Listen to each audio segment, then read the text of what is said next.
Salut les amis, aujourd'hui l'épisode numéro 472 de l'After Zappimage. J'espère que votre week-end s'est bien passé, que vous avez profité aussi du retour du foot, notamment en Première Ligue et en Ligue 1.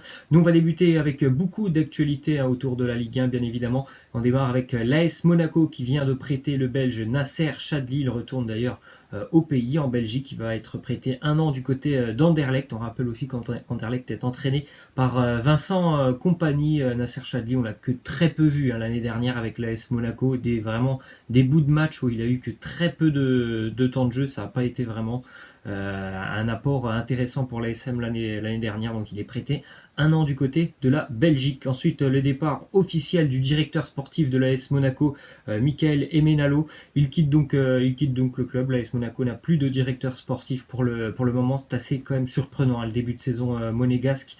Là, c'est cette défaite 3-0 face à Lyon où on a vu beaucoup de lacunes. Là, le départ du directeur sportif, qui est un directeur sportif, il doit travailler énormément dans un club avec l'entraîneur, aussi avec le président. Donc c'est un petit peu spécial.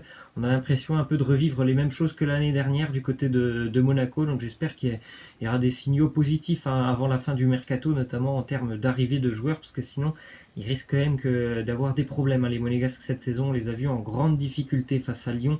Vendredi, du côté de l'OGC Nice, les Niçois ont reçu une offre du Spartak Moscou pour le milieu de terrain Adrien Tamézé. Des discussions seraient en cours actuellement. C'est l'un des piliers du système de Patrick Vieira. L'année dernière, il avait même dit que c'était certainement l'un des joueurs que directement lorsqu'il faisait sa compo d'équipe, c'était Tamézé qui était inclus directement au milieu de terrain. Il était indéboulonnable. C'est vrai que c'est un joueur qui a beaucoup de qualité. Tamézé, ce serait dommage pour les Niçois de le perdre parce que eux aussi n'ont pas beaucoup recruté sur ce mercato, notamment dû à l'affaire du rachat du club. Patrick Vieira en a parlé. D'ailleurs, déclaration de Vieira sur le match niçois face à Amiens. Samedi, il nous dit la victoire est méritée. On a été au-dessus dans le jeu. On s'est créé des occasions. Certes, on a baissé de rythme, mais c'était prévu, je n'étais pas inquiet, car l'état d'esprit a toujours été positif, mais il demande quand même des recrues, Patrick Vieira, pour pouvoir travailler un peu plus sereinement cette année. Il demande aussi à ce qu'il y ait une réunion de prévue avec les futurs nouveaux actionnaires de l'OGC Nice, parce qu'il a l'impression que pour le moment, le club est plutôt déstabilisé par rapport à cette affaire de rachat. Ensuite, une petite anecdote sur le match de Montpellier, samedi, Montpellier-Rennes, à la mi-temps du match, il y avait un concours qui était organisé par le sponsor du Montpellier Hérault. Un supporter avait trois chances pour tout simplement toucher la barre transversale depuis, je crois qu'il tirait de 30 mètres, c'est ça. Il a touché 3 fois la barre transversale en 3 essais. Il a remporté 50 000 euros avec le sponsor Montpelliérain. Du côté de l'Olympique de Marseille, on ne sait toujours pas si Florian Thauvin quittera le club. En tout cas, Thauvin, lui, il a envie de rester, ça c'est sûr, il est très bien du côté de Marseille, mais il a aussi dit, on le sait tous, qu'il avait quand même envie de jouer la Ligue des Champions. Le FC Valence est toujours intéressé par Florian Thauvin. On va attendre dans les prochaines semaines. Il se pourrait qu'il y ait des départs du côté de Valence qui pourraient accélérer le dossier Florian Thauvin. Du côté de Marseille, on s'est déjà vu proposer Sofiane Bouffal, qui est vraiment en grande difficulté du côté de l'Angleterre. Pour le moment, ça a été refusé par Villas-Boas, mais la piste pourrait être de nouveau activée si jamais Florian Thauvin quitte l'Olympique de Marseille, qu'on a vu aussi en difficulté face à Reims. Ensuite, une arrivée potentielle du côté de Marseille, ça pourrait se faire dans les prochains jours. Jeune défenseur du FC Barcelone, il évolue avec la réserve des Catalans. Juan Miranda, 19 ans, qui a de grandes chances de rejoindre l'OM prochainement. Le Barça préférait donc le prêter tout simplement à l'Olympique de Marseille plutôt que de le vendre à la Juventus. C'est quand même un grand espoir, donc il est évident qu'il préfère un prêt que de le vendre à un concurrent comme la Juventus Turin. Du côté du DFCO, c'est officiel, Naïm Sliti, l'international tunisien, quitte Dijon. Il s'engage avec le FC Etifak en Arabie Saoudite. Certainement un très beau contrat pour lui. Ça va être un gros coup dur pour Dijon. C'est un joueur qui était vraiment très doué, qui est toujours très doué, mais techniquement c'est vraiment un joueur qui était important pour Dijon. Donc c'est un coup dur pour le DFCO qui lui aussi va avoir des difficultés s'il n'y a pas de recrue. Résultat hier entre Lille et Nantes, victoire des Lillois 2-1 face au FC Nantes grâce à un doublé de la recrue lilloise qui est arrivé il n'y a même pas 10 jours. Je crois le Nigérian international Victor Osimhen qu'on a vu très à l'aise avec le LOSC. On a vu déjà ses capacités, ses qualités techniquement, au niveau de la puissance, de la rapidité. Un joueur assez doué. Mauvaise nouvelle pour le FC Nantes durant ce match. La recrue Marcus Coco s'est déjà blessé. Visiblement, c'est là aussi comme beaucoup de joueurs qui sont blessés depuis quelques semaines. C'est les ligaments croisés qui sont touchés pour Marcus Coco. Donc certainement une absence de 6 ou 7 mois.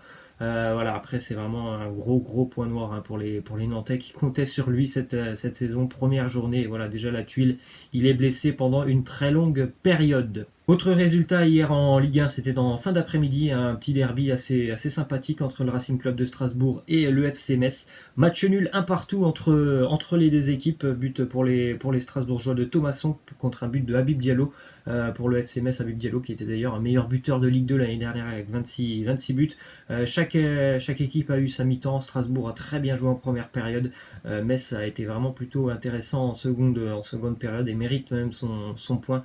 Les Strasbourgeois qui certainement ont commencé à être un petit peu usés en seconde période par rapport aux nombreux matchs déjà qu'ils ont joués en Europa League. Ensuite, une info du côté du Paris Saint-Germain, déclaration de Tourelle sur Alphonse Areola. Il nous dit c'est à lui de montrer qu'il est capable de s'améliorer, de surmonter cette étape, c'est-à-dire d'être le nouveau gardien numéro 1 et de prendre cette responsabilité. J'ai confiance en Alphonse et il doit le montrer maintenant, même s'il doit le montrer. On voit bien quand même que du côté de la direction parisienne, on cherche un nouveau gardien, forcément.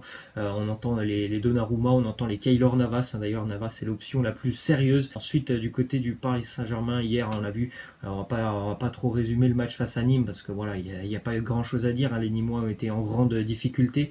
Le PSG s'impose facilement 3-0, mais concernant le dossier Mbappé, il y a eu quelques avancées depuis ce week-end. Le dossier Neymar, pardon, Mbappé a fait une déclaration hier, il nous dit Neymar, on va voir ce qui va se passer, car ça ne serait pas la même équipe sans lui. Bien évidemment, ça serait pas la même équipe sans lui, mais bon, on voit bien quand même que le Paris Saint-Germain a pris des décisions fortes depuis quelques mois et que Neymar visiblement ne s'inclut pas dans le nouveau projet parisien. D'ailleurs hier, même si Neymar n'était pas présent, il y a eu un accueil vraiment hostile, de la part du Parc des Princes à Neymar, avec de nombreuses banderoles.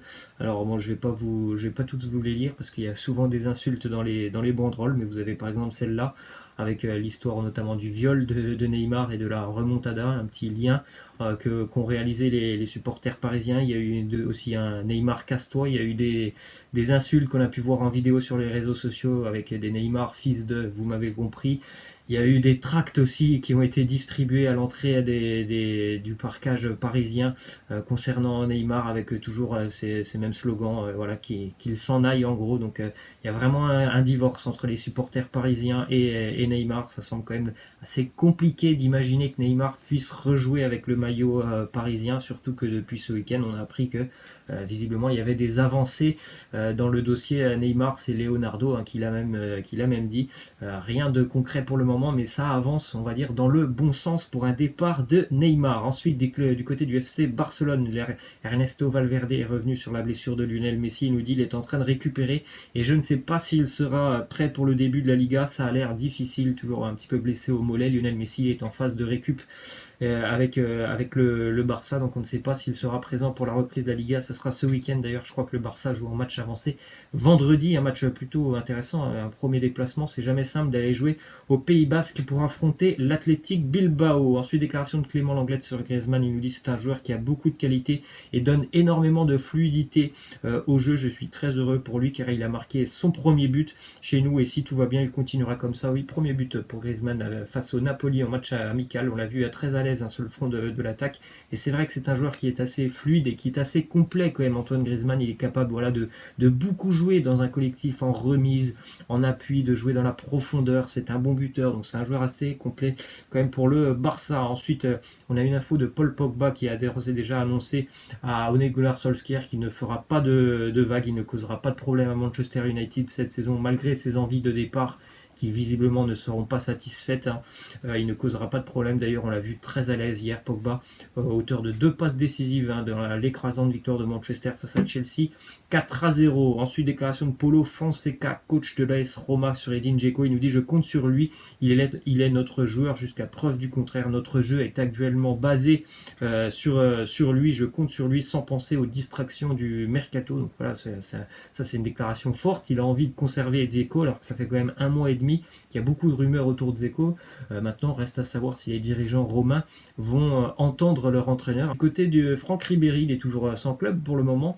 Il y a des pistes assez intéressantes qui mènent notamment du côté de la Fiorentina. Il y a aussi le PSV Eindhoven et il me semble en Russie le Lokomotiv Moscou qui est intéressé par Franck Ribéry. On verra tout ça dans les prochains jours. On part en Angleterre avec une petite info de Bolton, ancien club de Première Ligue, et ça c'était il y a quelques années que Bolton était en Première Ligue. Maintenant ils sont en grande difficulté, notamment financière. Ils sont en 3e division.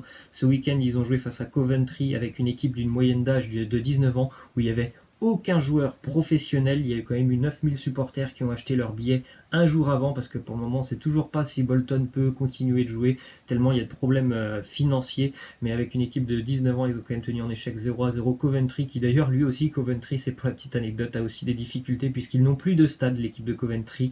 Ils sont pas propriétaires de leur stade, donc ils sont obligés de s'exiler à je crois, 150 km de leur stade. Des choses un petit peu surprenantes dans la 3e division anglaise. Et on va terminer avec le meilleur buteur de l'histoire des Tigresses au Mexique, André-Pierre Gignac, qui a été honoré. C'était ce week-end avant le coup d'envoi d'un match des Tigresses, avec pas mal de tifos, notamment à son effigie dans les tribunes. Il a encore marqué un triplé d'ailleurs pendant ce match. Il est le meilleur buteur tout simplement de l'histoire des Tigresses. Il aura même une statue devant le stade au Mexique, assez incroyable, le parcours de Gignac du côté du Mexique. Voilà, moi je vous laisse, je vous dis à demain, ciao.